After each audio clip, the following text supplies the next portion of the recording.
ആളുകൾ കയറാൻ മടിച്ചിരുന്ന ഒരു മലയും അതിനു താഴെയായി ദുരൂഹതകൾ നിറഞ്ഞ ഒരു കയവും. ഒരു കാലത്ത് നാടിനെ ആകെ വിറപ്പിച്ച വിചിത്ര ശബ്ദങ്ങൾ പുറപ്പെടുവിക്കുന്ന ഒരു മലയുടെ കഥ പറയാം. അസാധാരണമായ ആ ശബ്ദങ്ങളും അന്തരീക്ഷത്തിലേക്ക് ഉയർന്നു വന്നിരുന്ന ആ കറുത്ത പുകയും തേരോട്ടവും കൊണ്ട് ഒരു നാടിനെ ആകെ ഭീതിയിലാക്കിയ പൊട്ടൻപടി മലയുടെ കഥ. ഇടുക്കി ജില്ലയിൽ അറക്കുളം ഗ്രാമപഞ്ചായത്തിൽ കുളമാവിനും മൂലമരത്തിനും ഇടയിൽ സ്ഥിതി ചെയ്യുന്ന ഒരു മലനിരയാണ് പൊട്ടൻപടി മല. ടൂറിസ്റ്റ് കേന്ദ്രങ്ങളായ നാടുകാണി പവലിയൻ, തുമ്പിച്ചുമല എന്നിവ ഈ മലനിരയുടെ ഭാഗമാണ്.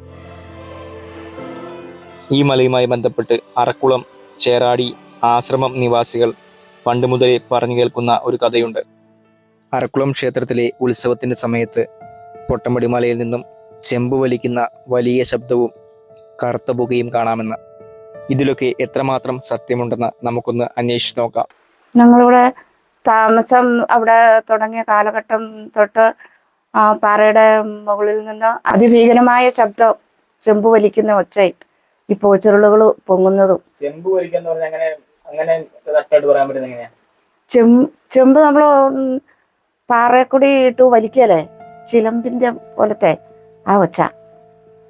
അതാണ് അവിടെയുള്ളവർ പറഞ്ഞു കേട്ടതാ ചെമ്പ് വലിക്കുക എന്ന്. അന്ന് അത് ഞങ്ങൾക്കും അറിയത്തുള്ളൂ. ചെമ്പ് വലിക്കുന്ന അങ്ങേ അറ്റം തൊട്ട് ഇങ്ങേ അറ്റം വരെ വലിക്കും, ആ ഒച്ച കേൾക്കാം. ഞങ്ങൾക്ക് അറിയത്തില്ലായിരുന്നു. ഞങ്ങളാ വന്ന ആ ഇടയ്ക്കൊക്കെ ഞങ്ങൾ ഈ ഒച്ച കേൾക്കുമ്പോൾ ഞങ്ങൾ ഇറങ്ങി ഓടുമായിരുന്നു.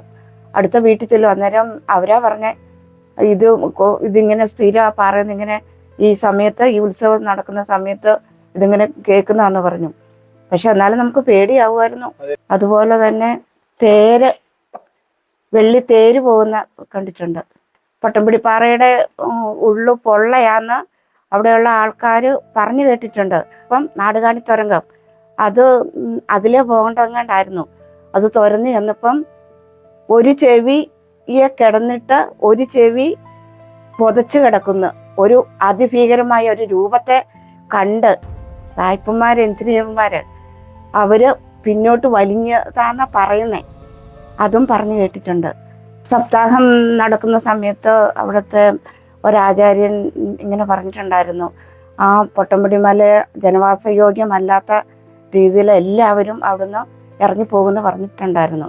അതുപോലെ തന്നെ എല്ലാവരും അവിടുന്ന് ഇറങ്ങിപ്പോകുന്നു. ആ മല ഇപ്പം ശൂന്യമായി. അവിടെ ആൾതാമസത്തിന് കൊള്ളില്ല എന്നാ പറഞ്ഞിരിക്കുന്നത്.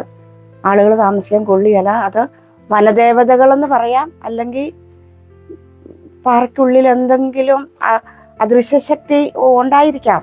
അതുകൊണ്ടായിരിക്കും അങ്ങനെ ശബ്ദങ്ങളും ഇതെല്ലാം നമ്മളെ പേടിപ്പെടുത്തുന്ന രീതിക്കുള്ള ശബ്ദങ്ങൾ അവർ പുറപ്പെടുവിച്ച് ജനങ്ങൾ അവിടെ താമസിക്കരുത് എന്നുള്ള രീതിയിൽ ആക്കി വിട്ടതായിരിക്കും. അങ്ങനെയാണ് ഞങ്ങളൊക്കെ വിശ്വസിക്കുന്നത്. അത് ഏതാണ്ട് ഭയങ്കര ഒരു സൗണ്ട്, അത് ചെമ്പ് പാത്രം വലിക്കുന്ന ഒരു ഒച്ചയാണ് അത് കേൾക്കുന്നത്. എന്നാ സാധനമാണെന്നൊന്നും അറിയത്തില്ല. ചെറുപ്പം പോലെ കേട്ടിട്ടുണ്ട്. ഈ പുക ഇങ്ങനെ കാണുന്നുണ്ട്. എന്നാന്നൊന്നും അറിയത്തില്ല. അത് ഈ അറക്കുളം അമ്പലമായിട്ട് ബന്ധമുണ്ടെന്ന് പറയാൻ കാര്യം ആ ഉത്സവ സമയത്ത് നടക്കുന്നതാണ്. ആ ഉത്സവ സമയത്ത് നടക്കുന്നതുകൊണ്ടായിരിക്കും അങ്ങനെ പറയുന്നത്. ഞാൻ ഒരു പ്രാവശ്യം അവിടെ ഇങ്ങനെ പോയപ്പോൾ ഇങ്ങനെ ഈ കാറ്റ് വന്നിട്ട് ഇങ്ങനെ കരങ്ങിങ്ങനെ പോവാ, ഉരുണ്ട് ഇതിനകത്തൊരു സാധനം. ഈ പറഞ്ഞ സൗണ്ട് ഉണ്ടായിരുന്നു, ഭയങ്കര സൗണ്ടായിരുന്നു അവിടെ. ഈ സൗണ്ട് നിൽക്കുമ്പോൾ ഈ കാറ്റ് നിൽക്കുന്നു. അല്ലാതെ ഒന്നും ഞാൻ കണ്ടിട്ടില്ല. ഈ ഒച്ച മാത്രമേ കേട്ടിട്ടുള്ളൂ. ഞാൻ ഇത് കണ്ടിട്ടുമുണ്ട് കേട്ടിട്ടുമുണ്ട്. അതുകൊണ്ടാണ് ഞാൻ പറഞ്ഞത്. അവിടെ പോയി കണ്ടിട്ടുണ്ട്. അവിടെ പോയി കണ്ടിട്ടുണ്ട്. ഭയങ്കര പൊട്ടത്തിലാന്ന് ആ കാറ്റുണ്ടായി ഇങ്ങനെ ഉരുണ്ടങ്ങ് പോവുക. എല്ലാ കൊല്ലവും ഉത്സവം എടുക്കുമ്പോൾ വാർക്കോലിയുള്ളതാണ്. അത് ഈ പൊട്ടമ്പഴ ഇവിടുന്ന് വലിച്ച് അങ്ങോട്ട് കൊണ്ടുപോകും. അങ്ങോട്ട് കൊണ്ടുപോകാൻ അവിടെ ചക്കുവരപ്പത്തെന്ന് പറഞ്ഞൊരു മുഴുത്ത ആളുണ്ട്. ആ ആളിൻ്റെ അവിടം വരെ ചെയ്യും.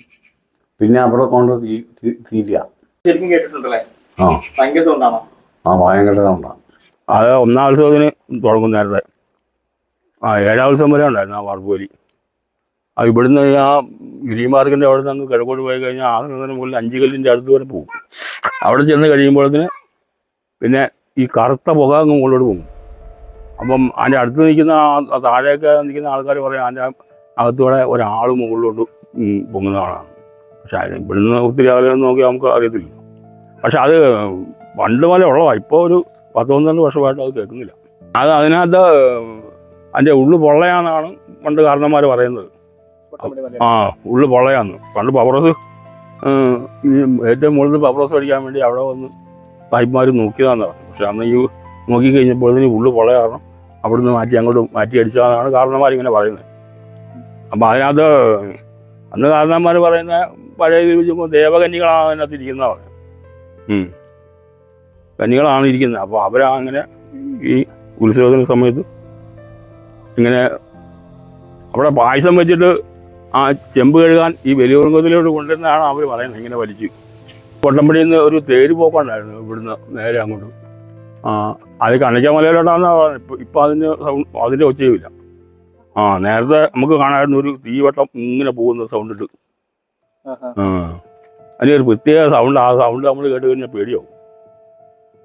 2 നേരം പോകുമായിരുന്നു. ഒന്ന് വൈകുന്നേരവും പോവും, പിന്നെ വെളുപ്പിനും.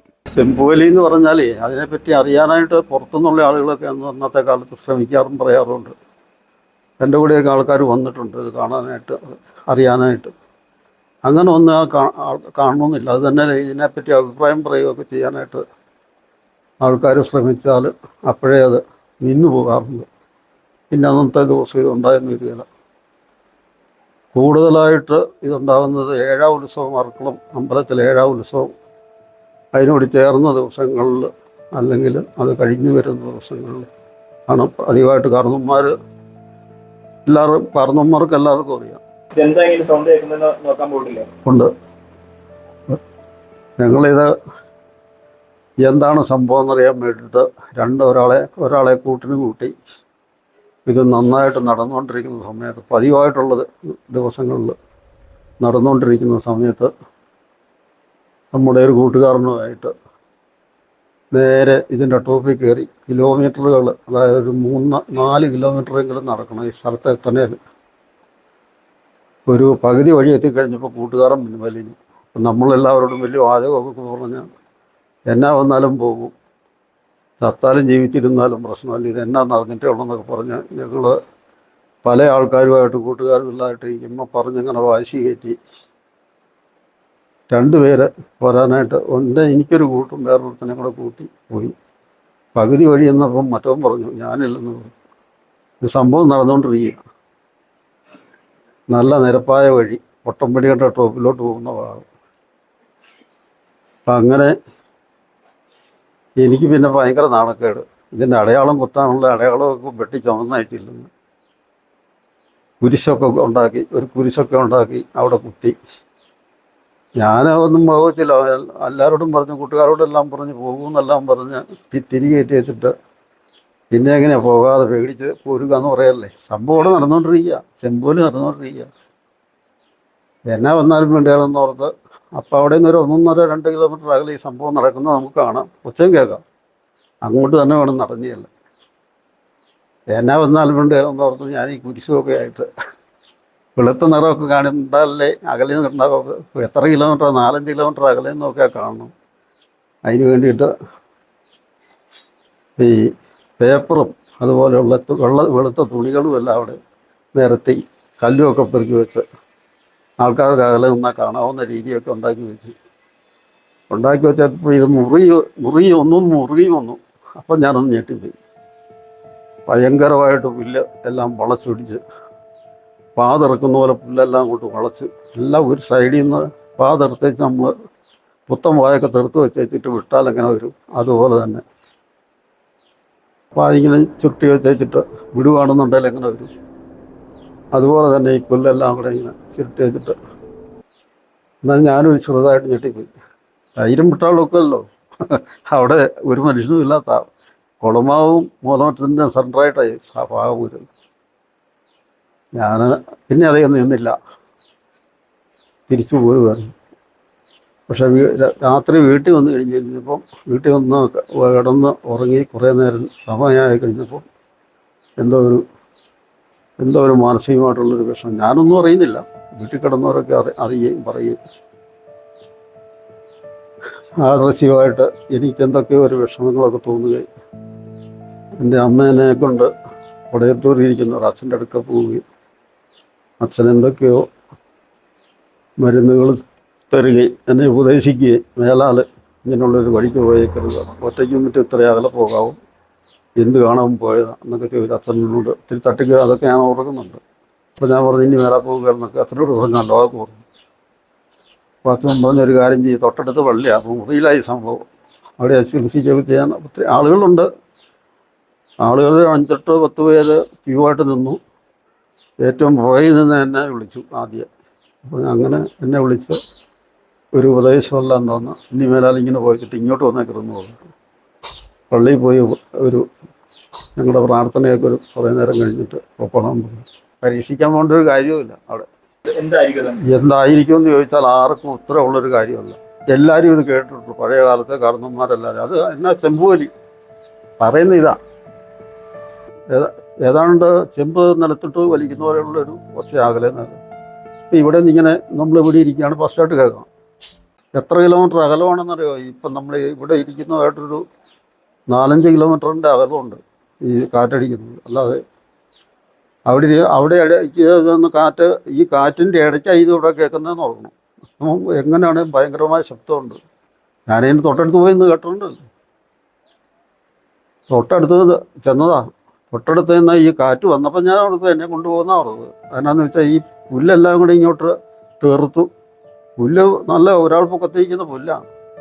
അതെല്ലാം കൂടെ തെറുത്ത് ചെറുക്കുന്ന പോലെ തെറുത്തിങ്ങ് വന്നു കഴിഞ്ഞപ്പോൾ ഒന്ന് ചടങ്ങി. പിന്നെ അതേ ഞാൻ നിന്നില്ല. അങ്ങനെ ഉത്സവത്തിന് പോലീസിനെ വെക്കാം. അത് ഈ അക്കരെ ഉണ്ടായിരുന്ന ഇപ്പം അവരാരുമില്ല, മക്കൾ മാത്രമേ ഉള്ളൂ. മക്കളൊന്നും കേട്ടിട്ടില്ല. ഭയങ്കര സൗണ്ടാണോ? ആ അവിടുന്ന് അങ്ങോട്ട് വാർപ്പ് വലിച്ച് ഉറക്കത്ത് കൊണ്ട് തായും. എന്നിട്ട് അതുപോലെ ഒരു 2-3 മണിക്കൂർ കഴിഞ്ഞപ്പോൾ അതുപോലെ അങ്ങ് മുകളിലേക്കും പോകും. അതുകൊണ്ട് അകത്ത് ചെന്ന് കയറിയാൽ പിന്നെ ഒരു ഒച്ചയില്ല. ഇപ്പം ഇല്ല, അതെന്നെ വെച്ച് വന്നു. എല്ലാ വരെയും ഉണ്ടായിരുന്നു. വാർപ്പ് വലിച്ചിനെ ഒറ്റയെ കേൾക്കണത്.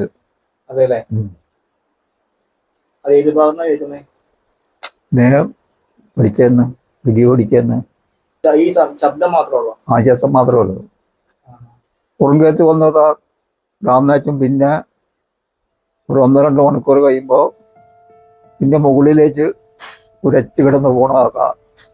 ഭയങ്കര ഒച്ചയിൽ അത് നമുക്ക് കേൾക്കാം. ആ വെള്ളം ഇടിഞ്ഞിടിഞ്ഞ് പൊക്കത്തിൽ നിന്ന് വന്ന് വീണില്ലേ, അവിടെ ആ ഒരു പൊത്ത് മുകളിലേക്ക് കിടക്കണത് അങ്ങോട്ട്.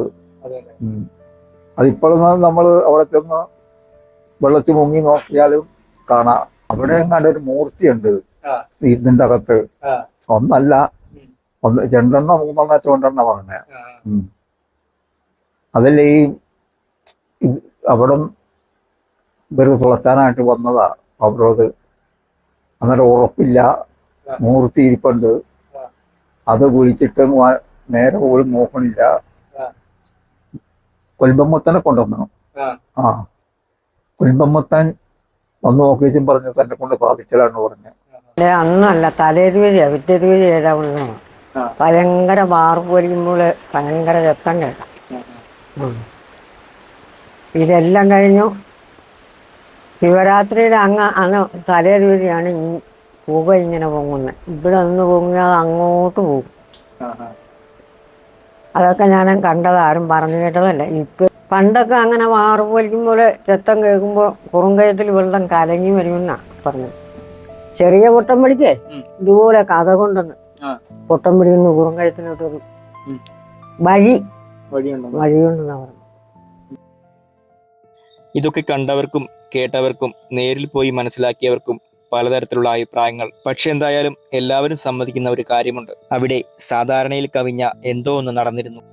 പൊട്ടമ്പടി മലയെയും അതിന് താഴ്വാരത്തായുള്ള വലിയ കുറുങ്കയത്തെയും തമ്മിൽ ബന്ധിപ്പിക്കുന്ന ഒരു രഹസ്യഗുഹ ഉണ്ടെന്നാണ് പഴമക്കാർ പറയുന്നത്. മലമുകളിൽ ഭയാനകമായ ശബ്ദങ്ങൾ കേൾക്കുമ്പോൾ താഴെ വലിയ കുറുങ്കയം കലങ്ങിമറിയും. ഇതൊക്കെ സത്യമാണോ വിദ്യയാണോ, ഇതിനൊക്കെ ശാസ്ത്രീയത ഉണ്ടോ എന്നൊക്കെ ചോദിച്ചാൽ എനിക്ക് കൃത്യമായ ഒരു ഉത്തരമില്ല. എങ്കിലും ഒന്ന് പറയാം, അമാനുഷികമായ എന്തോ അവിടെ നടക്കുന്നുണ്ട്, അല്ലെങ്കിൽ നടന്നിട്ടുണ്ട് എന്നത് മറഞ്ഞിരിക്കുന്നു. ഇപ്പോഴത് കേൾക്കാനില്ല.